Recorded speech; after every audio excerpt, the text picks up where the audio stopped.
Once we express our uniqueness and stop condemning everybody else for expressing their uniqueness because it differs from what we think they should be doing. And for me, we are the front of the snowplow generations here. There is a global awakening going on that's changing the nature of people's perceptions of life.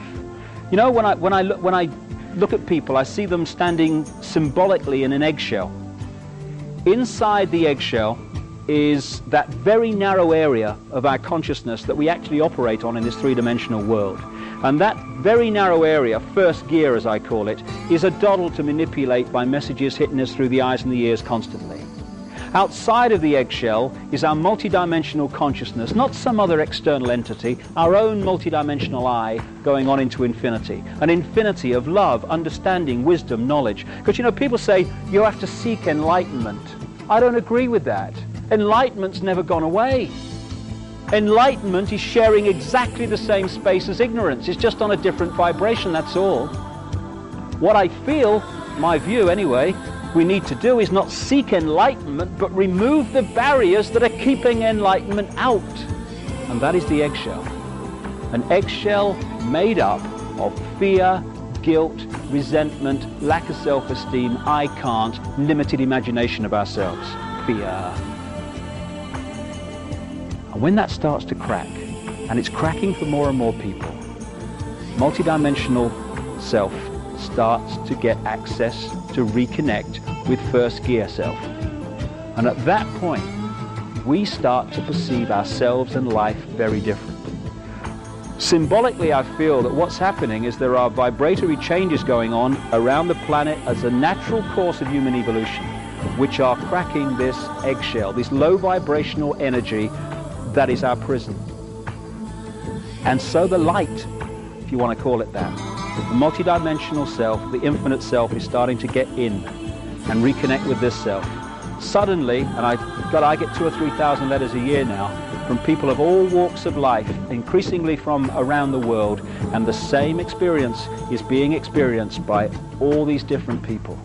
And that is, they're saying, I'm seeing myself in the world very differently. Why haven't I seen it before? It's so obvious. Because now the eggshell's cracking, and it's not first gear that's making the perception process in this world, it's multidimensional self. We're becoming whole again. We're becoming what we really are, but have forgotten we are. The front of the snowplow generations are taking from our parents and grandparents, not because they're bad people, because they're just passing on their programming, we all do, which are basically about run with the herd, don't cause trouble, keep your head down, and as the Japanese have a saying, don't be the nail that stands out above the rest, because that's the first one to get hit. Love that one.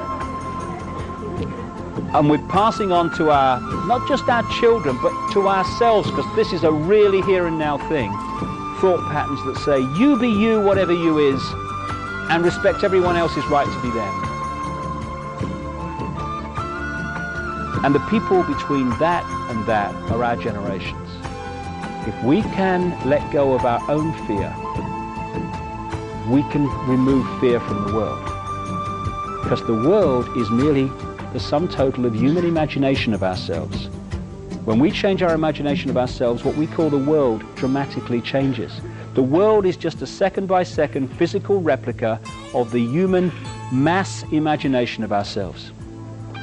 When we let go of our sense of limitation, our sense of fear, our sense of I can't, the world ceases to be a prison, because we have created it.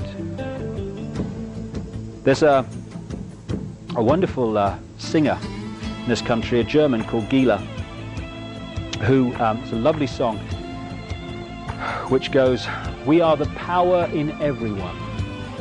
We are the dance of the moon and the sun. We are the hope that will never hide. We are the turning of the tide. If we can turn the tide within ourselves, from freedom or to freedom, from fear, then we turn that tide outwardly in the planet. And all it is, like everything else, is a choice between fear and love. That's all it is. We can choose to be frightened. We can choose to hate. It's a choice. Or we can choose not to fear, and we can choose to love. Not love on the basis of I love you if I fancy you, darling, but I love you because you exist. I love you whatever. I love you without condition. And if we want to change the world, it has to start with self. Fear, anger, hatred, condemnation, dictating what other people should be, that's the world we got. That's the prison. But paradise is waiting. It's a thought, an attitude away. That's all it is, a choice away. Love. We love each other and love the world. Our lives are fundamentally changed, and the world is fundamentally changed. And we are the generations, strange as it may seem when you survey the world today, we are the generations, I passionately believe, who are going to love the world into the paradise it really should be and was always designed to be. Changing the world is not something in the future anymore. Oh, I hope it'll be better for the kids. It's here and now. We're going to see it happen. Another song, the chorus of which I'll finish with. Love can build a bridge between your heart and mine. Love can build a bridge. Don't you think it's time? More and more people across this planet are screaming yes to that question. And we are the generations who are going to love the world to a paradise. Thank you very much.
Wrapped in fear, we're further away from love, thinking we were near.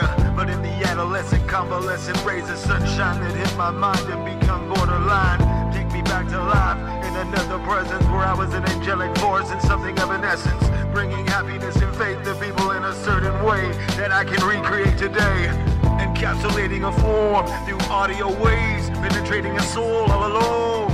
And I can do it this way because I've been through hell and back, and I'm standing here today. Now I never knew love, but if I had to guess, it'd be the rising of a dove into the sunlight, been in a free society in a world stripped of fear, right? When will we find love? Is it really intended? Or will we just die slow?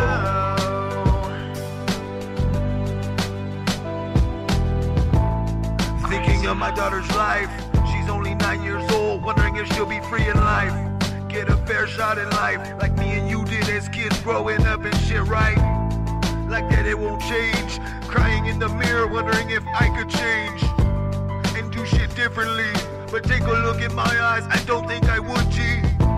My life is carefree, I've always lived this way, a little edgy. And if you wanna cross and talk shit and question my decisions, test me. Encapsulating a form through audio waves, penetrating a soul all alone. And I can do it this way because I've been through hell and back, and I'm standing here today.